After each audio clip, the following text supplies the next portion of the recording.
Hello, good morning, जोहार। मैं संजय और आप देख रहे हैं न्यूज झारखंड। चलिए जानते हैं आज की मुख्य 25 बड़ी खबरों को। बड़ी खबर की बात करें तो 10 मई तक हेमंत सोरेन ने नहीं दिया जवाब तो चुनाव आयोग लेगा एक तरफा फैसला।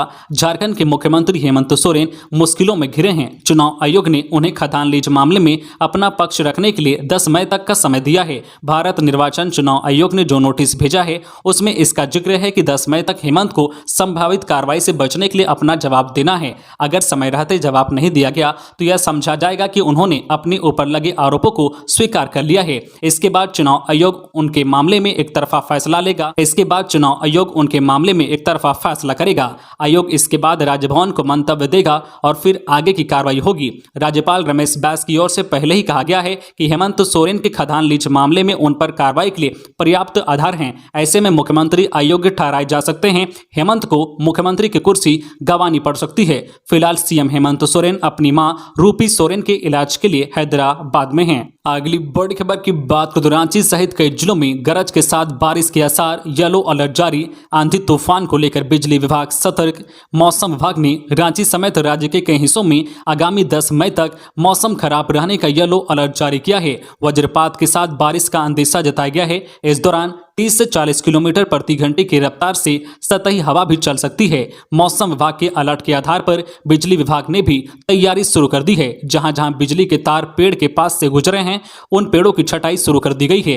बिजली विभाग के सभी अभियंताओं को किसी भी स्थिति से निपटने के लिए तैयार रहने का निर्देश दिया गया है। मौसम विभाग से मिली जानकारी के अनुसार 10 मई तक रांची के कुछ हिस्सों समेत बोकारो, गुमला, पूर्वी सिंहभूम, पश्चिमी सिंहभूम, हजारीबाग, खूंटी, रामगढ़, सिमडेगा, सरायकेला, खारसावा के अलावा देवघर, धनबाद, दुमका, गिरिडीह, गोड्डा, जामताड़ा, पाकुड़ व साहिबगंज के कुछ भागों में हल्के से मध्यम दर्जे की बारिश की संभावना है। वहीं पिछले 24 घंटे में कल गुरुवार को राज्य के कई जिलों में हल्के से मध्यम दर्जे की बारिश रिकॉर्ड की गई है। अगली बड़ी खबर की बात करें तो खूंटी में पीएलएफआई के 3 नक्सली गिरफ्तार, हथियार और कारतूस बरामद। पीएलएफआई नक्सलियों के खिलाफ खूंटी पुलिस को फिर एक सफलता मिली है। सब जोनल कमांडर सुखराम गुड़िया दस्ते के 3 हार्डकोर नक्सली सदस्यों को तपकारा पुलिस ने गढ़ाटोली से गिरफ्तार किया है। पुलिस का कहना है कि तीनों किसी बड़ी वारदात को अंजाम देने की फिराक में थे, लेकिन उससे पहले ही पुलिस ने उन्हें गिरफ्तार कर लिया है। खूंटी पुलिस ने पीएलएफआई के जिन 3 नक्सलियों को गिरफ्तार किया है उनमें गोविंद मांझी, प्रकाश कुमार दास और उत्तम तिड्डू उर्फ दाऊ शामिल हैं। पुलिस ने इनके पास से एक 12 बोर की देसी बंदूक, 3 जिंदा कारतूस, चंदा रसीद और 3 स्मार्टफोन बरामद किए हैं। इस मामले में एसपी अमन कुमार ने बताया कि तीनों हथियार लेकर रोनहे चंपा बाहा जंगल में किसी बड़ी वारदात को अंजाम देने की तैयारी में थे। अगली बड़ी खबर की बात करें तो श्रीलंका में फंसे 19 मजदूरों की शुक्रवार को होगी वतन वापसी। सोशल मीडिया पर मदद मांगने के बाद सरकार हुई एक्टिव। झारखंड के 3 जिले हजारीबाग, गिरिडीह और धनबाद के मजदूर श्रीलंका में फंसे हुए हैं। इस खबर को न्यूज झारखंड ने प्रमुखता के साथ प्रकाशित किया था, जिसके बाद झारखंड के मुख्यमंत्री हेमंत सोरेन ने भी ट्वीट कर केंद्र सरकार से मदद मांगी थी। अब उन मजदूरों को वापस लाने का प्रयास सफल हो रहा है। श्रीलंका में फंसे 19 मजदूरों की शुक्रवार को वतन वापसी होगी। श्रीलंका में फंसे 19 मजदूरों की शुक्रवार को वतन वापसी होगी। इसके लिए मजदूरों के परिजन ने केंद्र और राज्य सरकार के अलावा सभी मीडिया संस्थानों के साथ प्रवासी मजदूरों के हित में काम करने वाले समाजसेवी सिकंदर अली को धन्यवाद दिया है। खबरों में आगे बढ़ने से पहले आपसे रिक्वेस्ट है कि अगर आप चैनल को सब्सक्राइब नहीं किए हैं तो प्लीज चैनल को सब्सक्राइब करके बेल आइकन प्रेस कर दे, जिससे आपको झारखंड की हर छोटी बड़ी खबर का अपडेट आप तक पहुंचता रहे। चलिए बढ़ते हैं खबरों की ओर। अगली बड़ी खबर की बात करें तो पंचायत चुनाव में नहीं मिलेगा 175 कंपनी केंद्रीय बल। केंद्र ने अस्वीकृत किया प्रस्ताव। झारखंड पुलिस को झटका। झारखंड में पंचायत चुनाव के लिए अब केंद्र अतिरिक्त बल नहीं देगा। झारखंड में तैनात केंद्रीय बल से ही झारखंड पुलिस को चुनाव कराना होगा। केंद्रीय गृह मंत्रालय ने इससे संबंधित निर्देश जारी कर दिया है और झारखंड पुलिस के प्रस्ताव को अस्वीकृत कर दिया है। झारखंड पुलिस ने नक्सल क्षेत्र को देखते हुए केंद्र से 175 कंपनी अतिरिक्त केंद्रीय बल की मांग की थी, जिसे केंद्र ने देने से इनकार कर दिया है। झारखंड पुलिस ने केंद्र को भेजे अपने प्रस्ताव में यह तर्क दिया था कि राज्य के 24 जिलों में 16 जिले नक्सल प्रभावित हैं। राज्य में भारी संख्या में अति संवेदनशील बूथ भी हैं। इस राज्य की सीमा नक्सल प्रभावित बिहार, पश्चिम बंगाल, उड़ीसा व छत्तीसगढ़ से सटती है। वन व पहाड़ क्षेत्र भौगोलिक क्षेत्र, घने वन क्षेत्र व नक्सलियों के भागने के गुप्त रास्ते भी राज्य में भरे पड़े हैं। झारखंड पुलिस नक्सलियों को लगातार झटके दे रही है। 1.5 साल में नक्सलियों के करीब 500 टॉप कमांडर पकड़े जा चुके हैं, 10 नक्सली मारे भी जा चुके हैं। ऐसी स्थिति में नक्सली मतदान कर्मी, सुरक्षा कर्मियों को नुकसान पहुंचाने की कोशिश कर सकते हैं। अगली बड़ी खबर की बात करें तो हेमंत सोरेन के विधायक भाई बसंत सोरेन को भी चुनाव आयोग का नोटिस। निशिकांत के ट्वीट पर सियासी हंगामा। झारखंड के मुख्यमंत्री हेमंत सोरेन की मुश्किलें बढ़ती ही जा रही है। खदान पट्टा अपने नाम पर लेने के मामले में चुनाव आयोग ने उन्हें अयोग्य ठहराने को लेकर पहले ही नोटिस दिया है। अब उनके विधायक भाई बसंत सोरेन को भी माइंस कंपनी का पार्टनर होने की शिकायत पर निर्वाचन आयोग का नोटिस आया है। भाजपा सांसद निशिकांत दुबे ने ट्वीट पर लिखे संदेश में इसकी सूचना सार्वजनिक की है। निशिकांत ने लिखा है कि एक नई सूचना दे रहा हूं। चुनाव आयोग ने झारखंड के मुख्यमंत्री हेमंत सोरेन जी के छोटे भाई व विधायक बसंत सोरेन जी की सदस्यता समाप्त करने का स्पष्टीकरण पूछा है। इस नोटिस की प्रतिलिपि झारखंड भाजपा को भी दी गई है। बीजेपी इस मामले में शिकायत करता है। बता दें कि इससे पहले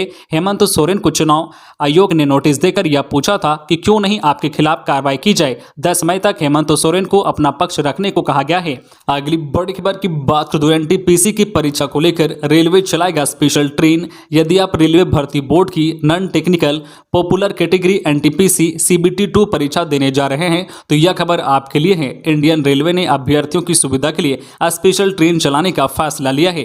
एनटीपीसी सीबीटी 2 की परीक्षा 9 और 10 मई को होगी। रेल मंत्री अश्विनी वैष्णव ने ट्वीट कर स्पेशल रेलगाड़ी चलाने की जानकारी दी है। रेल मंत्री ने अपने ट्विटर अकाउंट पर लिखा है कि भारतीय रेल द्वारा 9 और 10 मई को होने वाले आरआरबी एनटीपीसी परीक्षा के अभ्यर्थियों के लिए देश भर में 65 से अधिक स्पेशल ट्रेन चलाई जाएगी। अगली बड़ी खबर की बात करें तो रांची में आभूषण दुकान में दिन दहाड़े लाखों की लूट, ग्राहक बनाए अपराधियों ने बनाया निशाना।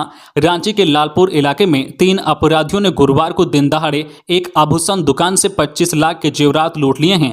घटना को अंजाम देने वाले अपराधी हथियारों से लैस थे। घटना को अंजाम देने के बाद हथियार लहराते हुए भाग निकले। जानकारी के अनुसार लालपुर थाना क्षेत्र के वर्धमान कंपाउंड स्थित कंगना ज्वेलर्स में 3 अपराधी ग्राहक बनकर पहुंचे थे। गहना दिखाने के बहाने व काफी देर तक दुकान में बैठे रहे। उसी दौरान एक अपराधी ने पिस्टल निकाल लिया और जेवर दुकान के मालिक और कर्मचारियों को बंधक बनाकर लाखों रुपए के जेवर लूट लिए। गहने लूटने के बाद अपराधी फरार हो गए।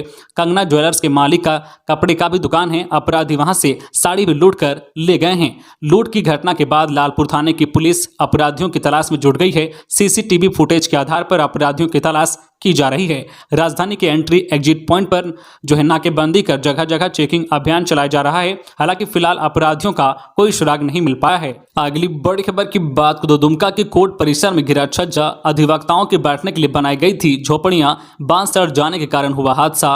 दुमका के कोर्ट परिसर में गुरुवार की सुबह अचानक तेज आवाज के साथ 4 झोपड़ियों का छज्जा गिर गया। इसमें 2 अधिवक्ताओं को हल्की चोट आई है। परिसर में अधिवक्ताओं के बैठने के लिए जगह जगह झोपड़ियां बनाई गई थी। इसमें से कुछ झोपड़ियों की लंबे समय से मरम्मत नहीं की गई, लिहाजा झोपड़ियों में लगे बांस के सड़ जाने के कारण छज्जा अचानक भरभरा कर नीचे गिर गया। झोपड़ियों का ऊपरी हिस्सा गिरते ही व्यवहार न्यायालय के गेट में तैनात पुलिसकर्मी मौके पर पहुंचे। गिरे हुए छज्जे को उठाकर देखा गया, इसके नीचे कोई फंसा नहीं था। बताया जा रहा है कि जिस वक्त यह घटना हुई है झोपड़ियों के नीचे कोई अधिवक्ता अथवा मुवक्किल नहीं था, इस कारण बड़ा हादसा टल गया। घटना के समय पास में मौजूद रहे 2 अधिवक्ताओं को हल्की चोट लगी है। अगली बड़ी खबर की बात करें तो पलामू में 8 लोगों को उम्र कैद, घर से अपहरण कर पीड़िता से किया था सामूहिक दुष्कर्म, राज दबाने के लिए गला घोट कर मारा। पलामू में 8 लोगों को उम्र कैद की सजा मिली है। जिले के सत्र न्यायाधीश प्रथम संतोष कुमार की अदालत ने गुरुवार को अपहरण कर सामूहिक दुष्कर्म और हत्या करने के मामले में दोषी 8 लोगों को सश्रम आजीवन कारावास की सजा सुनाई है। इन लोगों पर 1-1 लाख रुपए का जुर्माना भी लगा है। जुर्माना की राशि नहीं देने पर 2 साल अतिरिक्त सजा भुगतनी होगी। इस मामले में पाटन थाना क्षेत्र के बंजारी निवासी शांति देवी ने पाटन थाना में 26 मार्च 2016 को प्राथमिकी दर्ज कराई थी।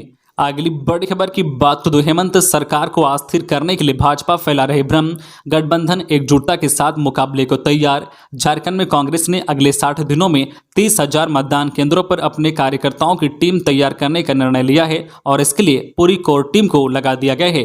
प्रदेश कांग्रेस प्रभारी अविनाश पांडे ने कहा है कि 2 दिनों की समीक्षा के क्रम में बहुत सी सकारात्मक प्रयास धरातल पर दिख रहा है।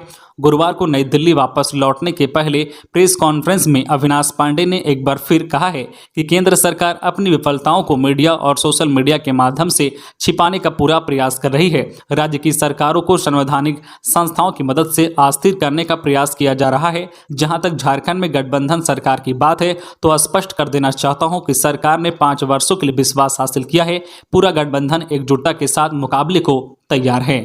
अगली बड़ी खबर की बात करें तो झारखंड हाईकोर्ट में कांग्रेस नेता राहुल गांधी की क्वेसिंग याचिका पर नहीं हुई सुनवाई। अब 16 जून की तारीख तय। झारखंड हाईकोर्ट में कांग्रेस नेता राहुल गांधी की ओर से दायर क्वेसिंग याचिका पर गुरुवार को भी सुनवाई नहीं हुई। फिलहाल कोर्ट में सुनवाई नहीं होने से राहुल गांधी की अंतरिम राहत बरकरार रहेगी। कोर्ट ने अगली सुनवाई 16 जून 2022 को मुकर्रर की है। झारखंड हाईकोर्ट के जस्टिस संजय कुमार द्विवेदी की कोर्ट में सुनवाई के लिए सूचीबद्ध है। प्रार्थी के अधिवक्ता पीयूष चित्रेश ने बताया कि मामले में राहुल गांधी की अंतरिम राहत बरकरार रहेगी।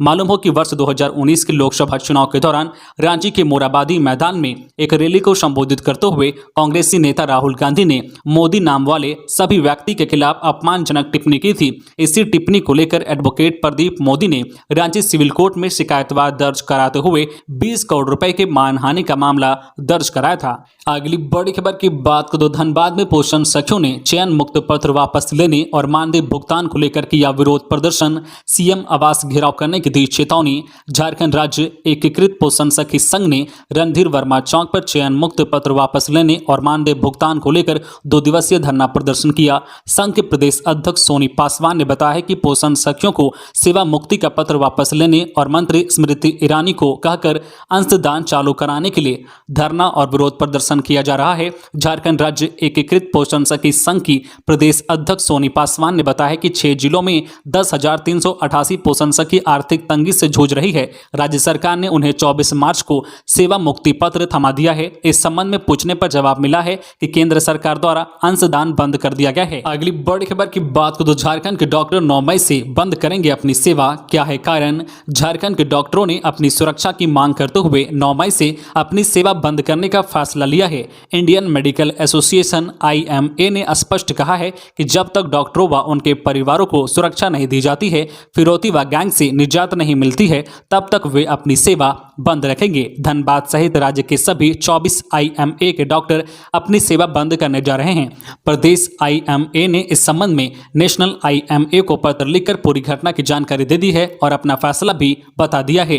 प्रदेश सचिव डॉक्टर प्रदीप कुमार सिंह ने बताया है कि सरकार की ओर से डॉक्टरों के बारे में कुछ सोचा ही नहीं जा रहा है। उन्हें सुरक्षा मुहैया कराने की जगह सिर्फ आश्वासन दिया जा रहा है, जिसके बाद अब जो है IMA ने फैसला लिया है कि वे बिना सुरक्षा के जनता की सेवा नहीं कर सकते हैं। अगली बड़ी खबर की बात तो अभिनेत्री अमीषा पटेल की मुश्किलें बढ़ी। धोखाधड़ी का केस रद्द करने से हाईकोर्ट का इनकार। फिल्म अभिनेत्री अमीषा पटेल की मुश्किलें बढ़ गई है। झारखंड हाईकोर्ट ने उनके खिलाफ चल रहे धोखाधड़ी का मामला रद्द करने से इनकार कर दिया है। गुरुवार को जस्टिस SK द्विवेदी की अदालत ने अमीषा की प्राथमिकता रद्द करने के लिए दायर याचिका खारिज कर दी है। अभी तक अमीषा को हाईकोर्ट से राहत मिली थी और अदालत ने उनके खिलाफ पीड़क कार्रवाई नहीं करने का निर्देश दिया था, लेकिन गुरुवार को अमीषा की याचिका खारिज करने के बाद उन्हें रांची के निचली अदालत में हाजिर होना पड़ सकता है। निचली अदालत ने उनके खिलाफ दर्ज धोखाधड़ी के मामले में संज्ञान लेते हुए जो समन जारी किया है, इसके खिलाफ अमीषा हाईकोर्ट गई थी। सुनवाई के दौरान अमीषा पटेल की ओर से अदालत को बताया गया है कि शिकायतकर्ता ने फिल्म में पैसे निवेश किए थे, ऐसे में फायदे के साथ नुकसान के लिए भी वह जिम्मेदार है। दोनों के बीच के लेन देन के मामले को पहले ही निपटा लिया गया है। वही प्रतिवादी की ओर से पक्ष रखते हुए अधिवक्ता जो GK सिन्हा ने अदालत को बताया है कि अमीषा पटेल से जुड़े धोखाधड़ी के मामले में देश भर के कई अदालतों में चल रहे हैं। अगली बड़ी खबर की बात करें, पंचायत चुनाव में सख्त रहेगी सुरक्षा व्यवस्था। DIG पंचायत चुनाव को लेकर संथाल परगना के DIG सुदर्शन प्रसाद मंडल ने SP देवघर और SP गोड्डा के साथ अंतर जिला बैठक की। बैठक में उन्होंने विधि व्यवस्था की समीक्षा की और सख्त सुरक्षा के निर्देश दिए। पुलिस प्रशासन शांतिपूर्ण मतदान को लेकर सजग है। अगली बड़ी खबर की बात को रेलिंग तोड़ 40 फीट नीचे नदी में गिरी बोलेरो, दूल्हे के मामा की मौत, 8 घायल। जसपुर से झारखंड लौट रही थी बारात। छत्तीसगढ़ के जसपुर में गुरुवार को तेज रफ्तार एक बोलेरो पुल की रेलिंग तोड़ते हुए 40 फीट नीचे नदी में जा गिरी। हादसे में एक की मौत हो गई है जबकि 8 लोग घायल हैं। सभी घायलों को जिला अस्पताल में भर्ती कराया गया है, जहां उनकी हालत गंभीर बताई जा रही है। अगली बड़ी खबर की बात तो मंत्री आलमगीर आलम के खिलाफ दायर याचिका पर आज शुक्रवार को होगी सुनवाई। सुनवाई। विधानसभा में नियुक्ति से जुड़ा है मामला। झारखंड के मंत्री आलमगीर आलम के खिलाफ झारखंड हाईकोर्ट में जनहित याचिका दायर की है। इस याचिका पर शुक्रवार को सुनवाई होगी। याचिका को झारखंड हाईकोर्ट के मुख्य न्यायाधीश डॉक्टर रवि रंजन और न्यायाधीश SN प्रसाद की अदालत में सुनवाई के लिए सूचीबद्ध किया गया है। याचिका के माध्यम से प्रार्थी ने विधानसभा में नियुक्ति घोटाले मामले की CBI से जांच जो कराने की मांग की है। वर्ष 2007-8 में झारखंड विधानसभा में नियुक्ति हुई थी, जिसमें भारी अनियमितता की गई। याचिकाकर्ता शिवशंकर शर्मा ने झारखंड हाईकोर्ट में जनहित याचिका दायर की है, जिसमें पूरी नियुक्ति प्रक्रिया की जांच CBI से कराने का आग्रह किया है। याचिका में कहा गया है कि वर्ष 2008 में मधुकोड़ा शासनकाल में तत्कालीन विधानसभा अध्यक्ष आलमगीर आलम ने विधानसभा में 150 लोग की नियुक्ति की थी, जिसमें भारी अनियमितता बरती गई है। अगली बड़ी खबर की बात करें तो झारखंड हाईकोर्ट से गैंगस्टर फहीम खान को मिला 1 दिन का पेरोल। बच्ची की शादी में होना है शरीक। धनबाद के गैंगस्टर फहीम खान ने बच्ची की शादी का हवाला देकर पेरोल की मांग करते हुए झारखंड हाईकोर्ट में याचिका दायर की, जिस पर गुरुवार को सुनवाई हुई। सुनवाई के दौरान अदालत ने दोनों पक्षों को सुनने के बाद फहीम खान को अपने बच्चे की शादी में शामिल होने के लिए 1 दिन के पेरोल की स्वीकृति दी है। हाईकोर्ट से पेरोल मिलने के बाद फहीम खान अपनी बच्ची की शादी में शामिल होंगे। अदालत ने प्रशासन को निर्देश दिया है कि शादी में शामिल होने के लिए पर्याप्त सुरक्षा व्यवस्था उपलब्ध कराएं। अगली बड़ी खबर की बात करें तो देवघर में सड़क हादसा। सारवा सारठ मुख्य मार्ग सुमो और स्कॉर्पियो के बीच टक्कर, कार्यपालक दंडाधिकारी सहित 6 सरकारी कर्मचारी घायल। देवघर में गुरुवार को सड़क हादसा हुआ है। सारवा थाना क्षेत्र स्थित सारवा सारठ मुख्य मार्ग पर सुबह 2 गाड़ियों के बीच भिड़ंत हो गई। इसमें करीब 6 लोग गंभीर रूप से घायल हो गए हैं। सारठ सीओ के सुमो में बैठकर कार्यपालक दंडाधिकारी सुप्रिया भगत देवघर से कर्मियों के साथ सारठ जा रही थी। इसी दौरान सारवा ब्लॉक के समीप तेज रफ्तार स्कॉर्पियो से टक्कर हो गई। दुर्घटना में वाहन सवार लोग घायल हो गए। घायलों की पहचान सुप्रिया भगत, जोली देवी, आरती देवी, मुकेश राउत, प्रदीप कुमार रावत, सुभाष कुमार के रूप में की गई है। सभी घायलों का इलाज अस्पताल में चल रहा है। घटना की जानकारी मिलने के बाद पुलिस की टीम मौके पर पहुंची। स्थानीय लोगों की मदद से लोगों को वाहन से बाहर निकालकर अस्पताल पहुंचाया गया। अगली बड़ी खबर की बात तो धनबाद में बढ़ते क्राइम के खिलाफ बीजेपी का धरना प्रदर्शन। बाबूलाल बोले, राज्य में लोग नहीं हैं सुरक्षित। धनबाद में बढ़ते क्राइम के खिलाफ गुरुवार को भाजपा ने धरना प्रदर्शन कर विरोध जताया। इस दौरान जहां हेमंत सरकार समेत धनबाद SSP पर कई आरोप लगाते हुए सड़क पर उतरकर आंदोलन करने की बात कही। पूर्व CM बाबूलाल मरांडी ने हेमंत सरकार पर जमकर निशाना साधा। धनबाद में रंगदारी के खिलाफ रणधीर वर्मा चौक पर भाजपा के धरना प्रदर्शन में पूर्व मुख्यमंत्री बाबूलाल मरांडी भी शामिल हुए। उन्होंने कहा है कि राज्य में सुरक्षा व्यवस्था नाम की कोई चीज नहीं रह गई है। हर दिन लोग अपराधियों के निशाने में आ रहे हैं। राज्य में बढ़ते क्राइम को लेकर भाजपा खासा चिंतित है। कहा है कि राज्य में सुरक्षा व्यवस्था को लेकर अब आर पार की लड़ाई लड़ने का समय आ गया है। तो ये थी आज की झारखंड की टॉप बड़ी खबरें। इसी तरह झारखंड की हर छोटी बड़ी खबर देखने के लिए आप हमारे चैनल न्यूज झारखंड चैनल को सब्सक्राइब करके बेल आइकन प्रेस कर दीजिए, जिससे आपको झारखंड की हर छोटी बड़ी खबर का अपडेट आप तक पहुंचता रहे। तो आज के लिए बस इतना ही। हमें दीजिए इजाजत, फिर मिलते हैं नेक्स्ट न्यूज में।